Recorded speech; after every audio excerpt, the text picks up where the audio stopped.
Bom, pessoal, então vamos lá.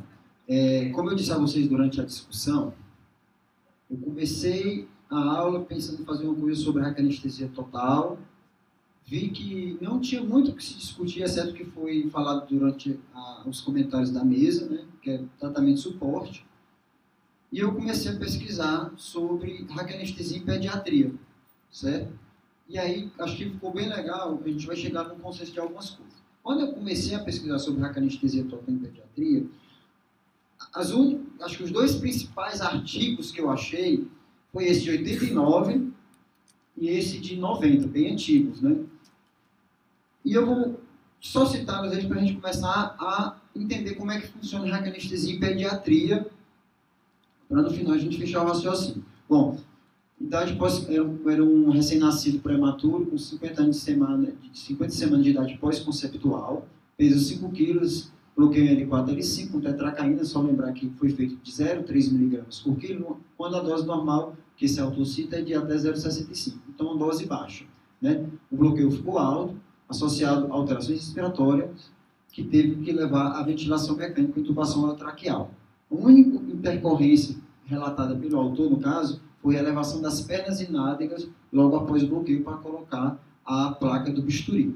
Esse outro trabalho, que eu falei anteriormente, em 1990, é uma série de casos de 4 prematuros, um apresentou bradicardia e hipotensão, o outro suporte, foi necessário só suporte ventilatório, e um quarto não precisou intervenção nenhuma. Na verdade, foi só diagnosticado esse bloqueio alto, porque após o procedimento viram que o bloqueio estava em C2, né, e o bloqueio motor de C5, já que o frênio é de C3 a C5, o paciente não foi necessário fazer nenhum suporte ventilatório. Bom, desses 4 casos, 2 houve elevação das pernas para colocação de placa do bisturi, e um foi feita uma injeção bastante rápida, de 1 a 3 segundos.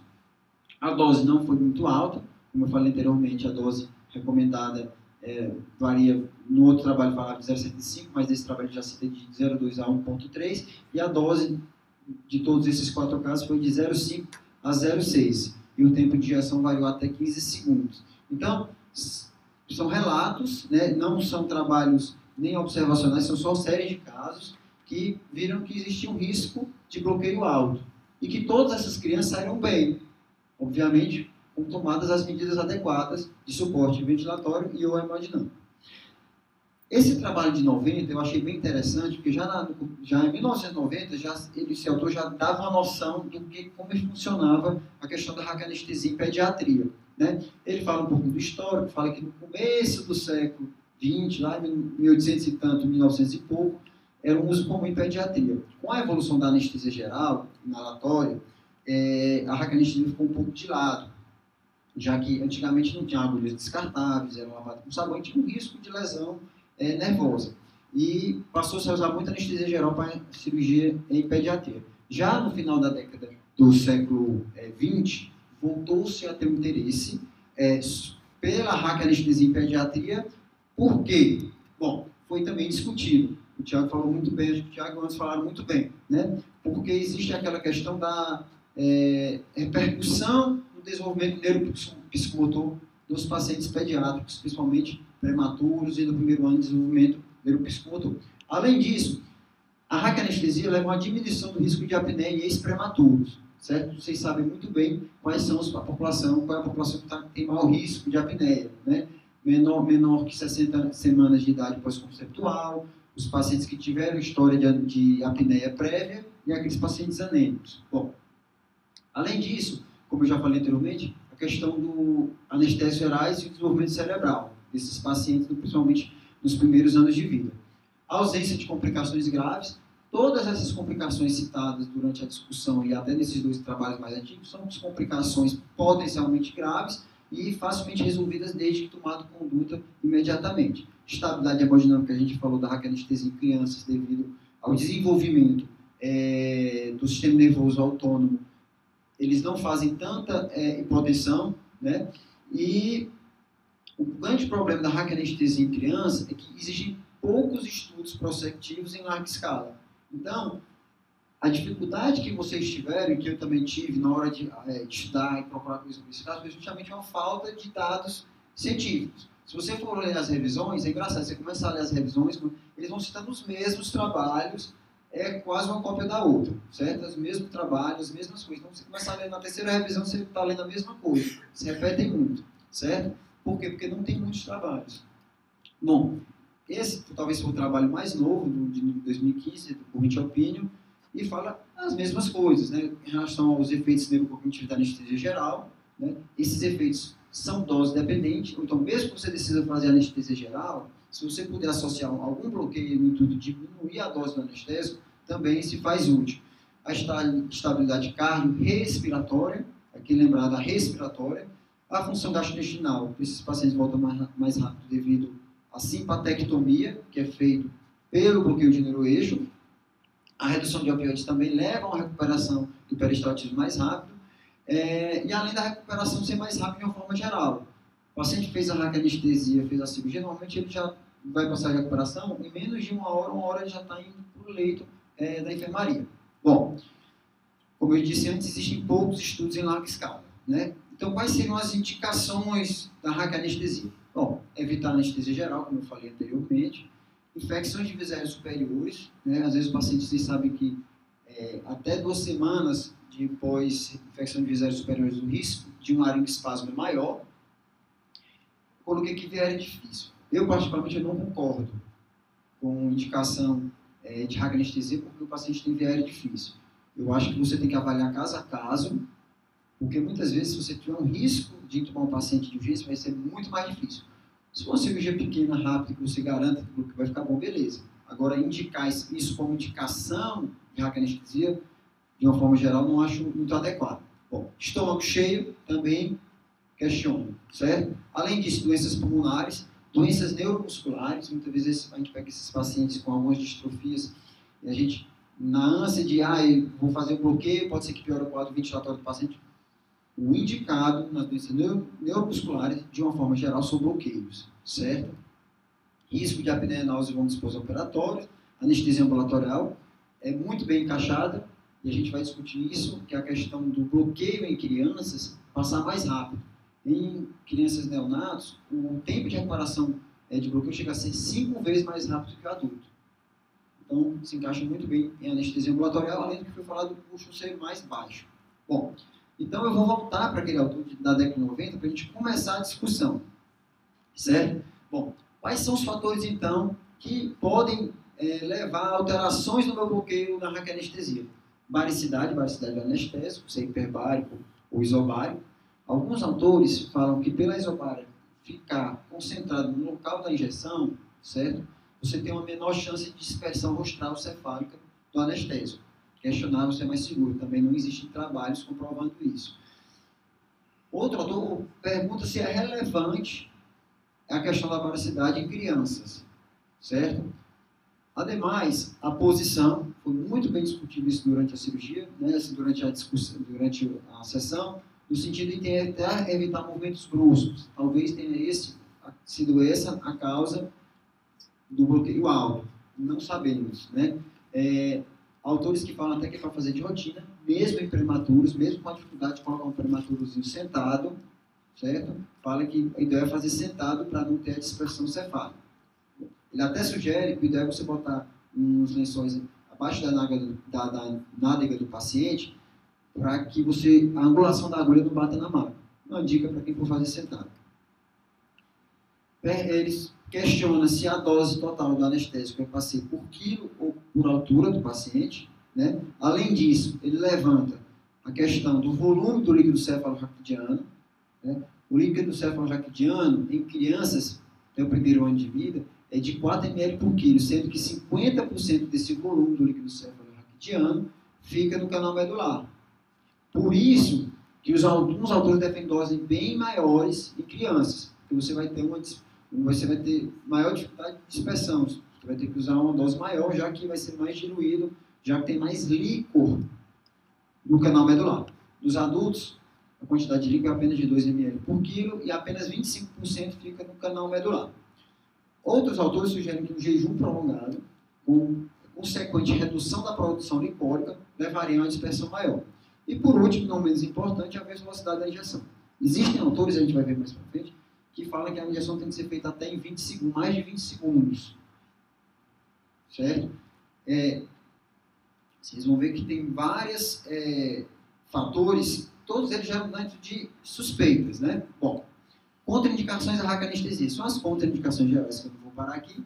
Mas vejam só, tem um autor que fala que criança menor do que 5 quilos, ele passa sempre o catéter peridural. Bom, e quais são as peculiaridades anatômicas na criança? A criança do caso clínico tinha 11 anos de idade, então não entra muito nesse critério. Isso são para crianças no primeiro ano de vida, certo? A medula espinhal, ela acaba no adulto em L1, mais ou menos, certo? No recém-nascido, vai até L3. Aí você deve pensar, então eu não posso usar a cristilíaca como referência. Só que tem um detalhe, a cristilíaca, no adulto, ela vai até L3, L4, L4. Na criança, ela é mais aberta. Ela vai só também, normalmente, até L5, às vezes L5, S1. Então, você pode continuar usando a mesma referência anatômica para bloqueio subaracnoide em criança. Tá bom? Então, a gente discutiu bastante, questionou o caso clínico. Qual seria a dose, então, para a gente usar de rotina? Bom, esse, numa revista canadense, 2002, recomenda uma dose de 1 mg por quilo de hiperbárica. Né? E ainda houve alguns casos, desses 62 prematuros, que foi necessário suplementação. Esse primeiro foi um caso clínico, essa aqui é a revisão que eu citei anteriormente. Fala também de uma dose recomendada de 1 mg por quilo de ibuprofeno hiperbárica. E esse outro, que é uma revisão maior, fala de até 1,2 mg de ibuprofeno hiperbárica. Ora, no caso clínico foi usado 0,35. Né? Então, o que nos faz ainda questionar ainda mais por que aconteceu esse bloqueio alto, já que a dose foi bem adequada. Bom, o que acontece? A gente já falou do líquido cefalorraquidiano. Nas crianças, além dessa peculiaridade do líquido cefalorraquidiano, as crianças têm um débito cardíaco maior e um fluxo sanguíneo regional maior, o que leva a uma dispersão mais rápida dos anestésicos. Além disso, a área de superfície neural que tem que bloquear é maior. Então, tudo isso levaria a gente a fazer uma dose maior. Porém, foi citado também na discussão, olha como é que é a coluna de criança recém-nascida, é quase reta, certo? Aqui você tem o ultrassom, aqui o canal medular, aqui a medula, certo? Então, é quase reta. Então, quando você bota essa criança deitada, a dispersão é muito diferente do que a gente está habituado na nossa prática, certo? Muito diferente. Então, lembrar desse detalhe, isso também pode atrapalhar o nosso raciocínio. E também questiona se deveria ser feita uma correção pela altura e não pelo peso, a dose do anestésico na raquianestesia. Bom, vou citar então algumas revisões e a dose que eles usam. Bom, esse autor que sugere de 0,5 a 0,6 for cirurgia em abdômen baixo, e se for um abdômen mais alto, você usar 1 mg por quilo.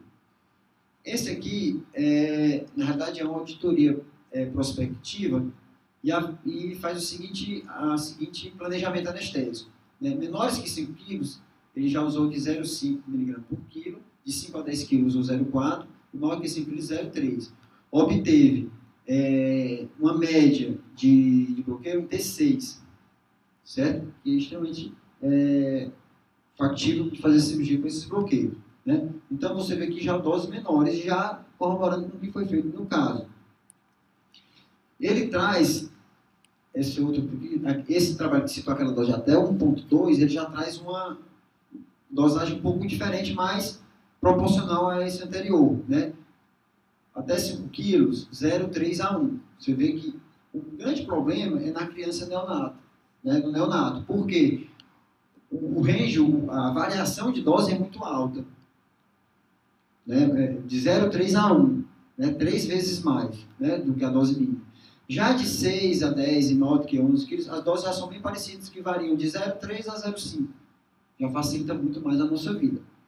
Bom, esse trabalho avaliou 1.132 casos de crianças de 6 meses a 14 anos. Né? Olha a dose que ele usou. 0,2 mg por quilo. Né? O caso que é até ainda mais, né? Porque a gente fica ainda mais confuso. Tinha dose de 1,2, a gente está vendo agora um trabalho de 0,2.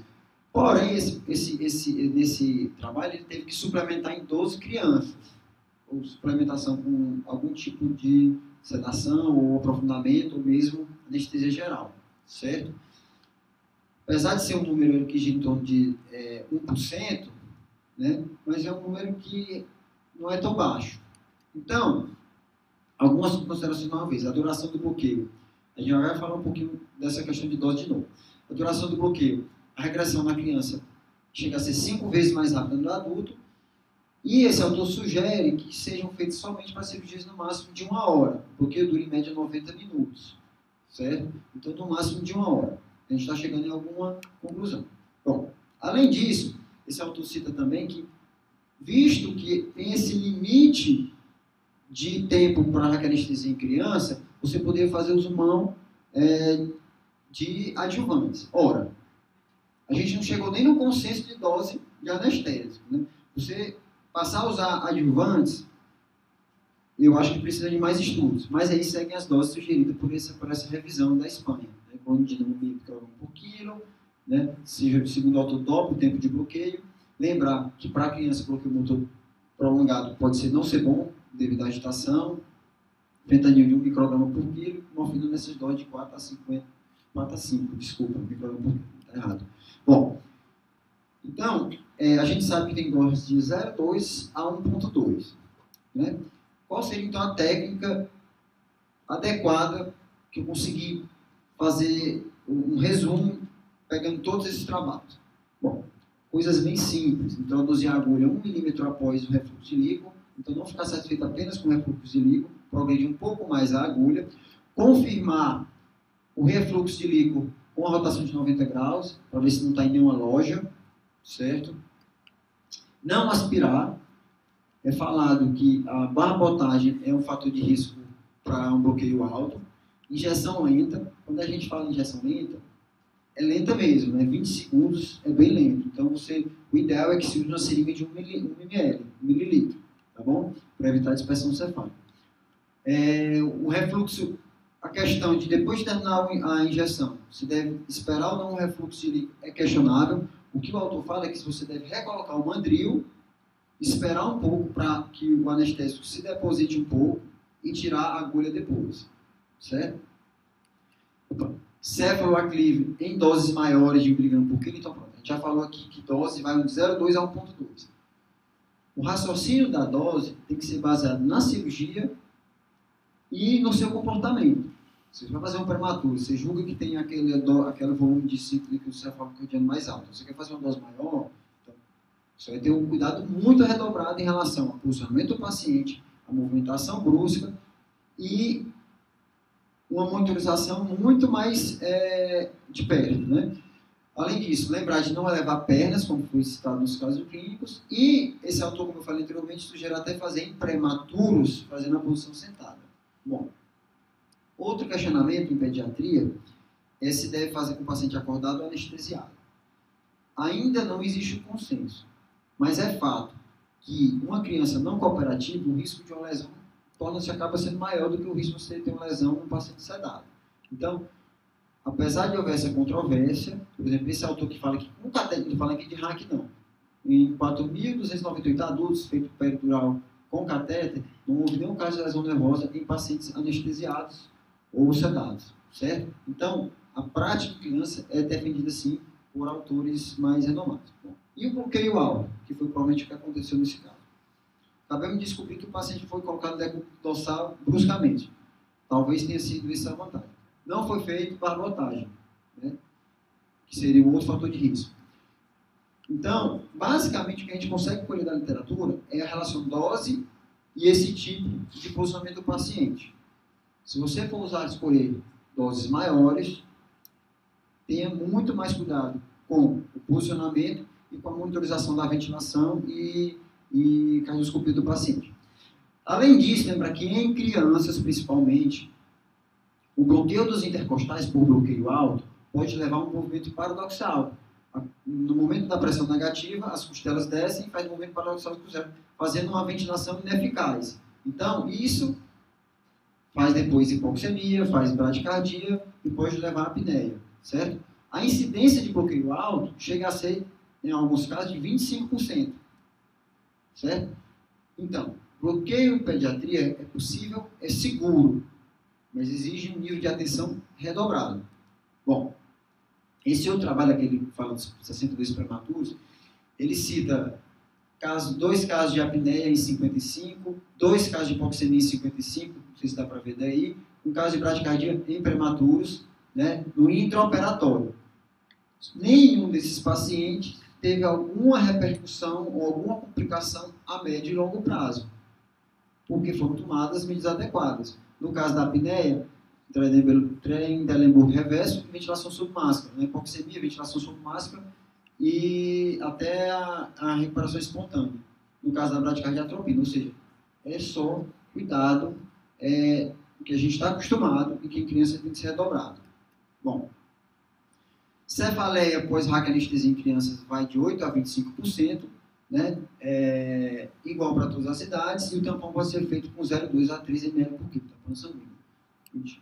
Então, pessoal, na raquianestesia em criança, o que muda de fato na técnica é qual dose você vai escolher, e a partir dessa dose, que a gente viu que uma dose média ali, num prematuro um pouco maior, né, prematuro recém-nascido, que é o primeiro ano de vida, você pode usar doses maiores até perto de 1 mg por quilo, sim, você pode usar, é seguro, desde com atenção, e com o desenvolvimento da criança, a criança que quer mais velha, você pode fazer doses pouco menores, até 0,3, como foi o do caso.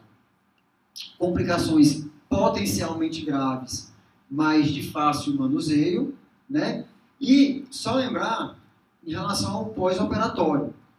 O pós-operatório, em prematuros, que tem um risco maior de apneia, esse é autossugerido 12 a 24 horas. Estou falando de prematuros. Crianças, de uma forma geral, como foi o caso, o paciente recuperou os movimentos respiratórios, manteve a estabilidade cardiorrespiratória, foi mandado para a SR, passou um tempo maior lá por uma questão de segurança e foi mandado para a enfermaria sem problema nenhum. Então, não é nada que a gente não consiga conduzir, mas que a gente tem que estar atento.